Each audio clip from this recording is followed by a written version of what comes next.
जिस गन्ने से गुड़ इतना काला होता है उसकी चीनी इतनी सफेद कैसे हो गई? केमिकल्स उसमें डाले जाते हैं। और मैं एक चीनी मिल के अधिकारी जो मैनेजर है, मैं उनकी बात आपको बता रहा हूं। उन्होंने कहा कि मुझे लगभग 12 साल हो गए चीनी मिल में काम करते हुए, और जब से मैंने काम करना शुरू कर दिया चीनी मिल में, तभी से मैंने घर में चीनी लाना ही बंद कर दिया। मैं तब से अपने बच्चों को चीनी खिलाता ही नहीं हूं, जबकि नौकरी से सैलरी वहीं से मिलती है, मगर चीनी नहीं। मैंने कहा कि आखिर कौन सी घटना घटी जिसके कारण से आपने ऐसा किया? तो उन्होंने बताया एक छोटी सी घटना कि चीनी मिल में जो ये पानी निकलता है ना, चीनी के बनने के बाद उस प्रोसेसिंग में जो पानी निकलता है, उस पानी में वो सारा केमिकल भी मिक्स रहता है, और उस पानी को चीनी मिल वाले लोग अक्सर एक टंकी में जमा करके रखते हैं। ये सभी चीनी मिल वालों के पास में होता है, आप भी कभी जाएंगे तो आपको भी पता चलेगा। वो टंकी में वो पानी रखा जाता है, लेकिन रोज रोज प्रोसेसिंग हो रहा है, रोज चीनी बन रही है, रोज बहुत सारा पानी आ रहा है, तो आखिर कब तक? एक टंकी की क्षमता है ना, कितने दिनों तक वो टंकी खाली रहेगी? भर जाती है, भरेगी तो फिर क्या करेंगे? खाली करना है। तो क्या किया था चीनी मिल के लोगों ने? सोचा कि छोड़ो ना, अब कहां जाएंगे उसको फेंकने के लिए कहीं दूर, क्योंकि अब उतनी बड़ी टंकी जिसमें हजारों गैलन पानी है, उसके लिए ट्रांसपोर्ट में कितना खर्च आएगा, तो बेहतर होगा रात के अंधेरे में कहीं खेत में डाल देते हैं। क्योंकि जनरली फैक्ट्रियां तो होती हैं ऐसे ही बिराने में, तो कहीं डाल देते किसी खेत में, क्या पता चलेगा पानी है कि चीनी मिल का पानी है, क्या है।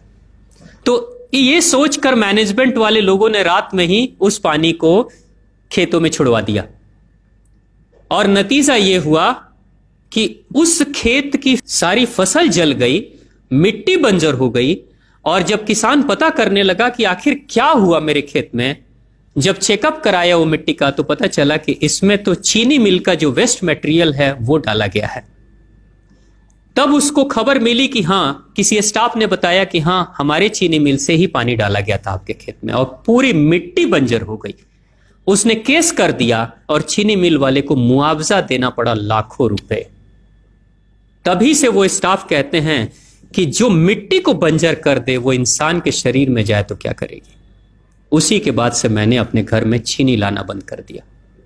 और सच्चाई है, लगभग अगर आप देखेंगे तो अंग्रेजों के आने के समय अंग्रेज पहला चीनी मिल इन्होंने भारत में ही लगाया था।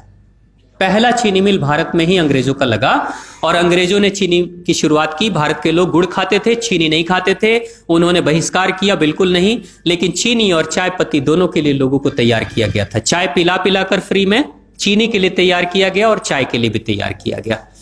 अंग्रेज ने जब से यह शुरू किया है, और पिछले 50 वर्षों से हमारे समाज में चीनी खाने का प्रचलन बहुत तेजी से बढ़ा है, और उसी समय से भारत के लोगों के बच्चों के शरीर में कैल्शियम की कमी होनी शुरू हो गई है।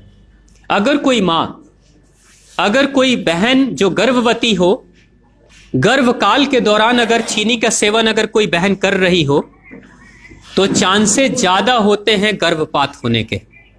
कोई मां अगर बच्चे के जन्म से पहले 1 साल पहले से ही चीनी छोड़ दे और सामान्य भोजन करे, अपना ही दूध बच्चे को पिलाए, और कम से कम 5 साल तक बच्चे को चीनी ना खिलाए, खुद को चीनी ना खिलाए, उस बच्चे को कभी भी ऑस्टियोपोरोसिस की समस्या नहीं हो सकती। कैल्शियम की कमी उसके शरीर में कभी नहीं होगी।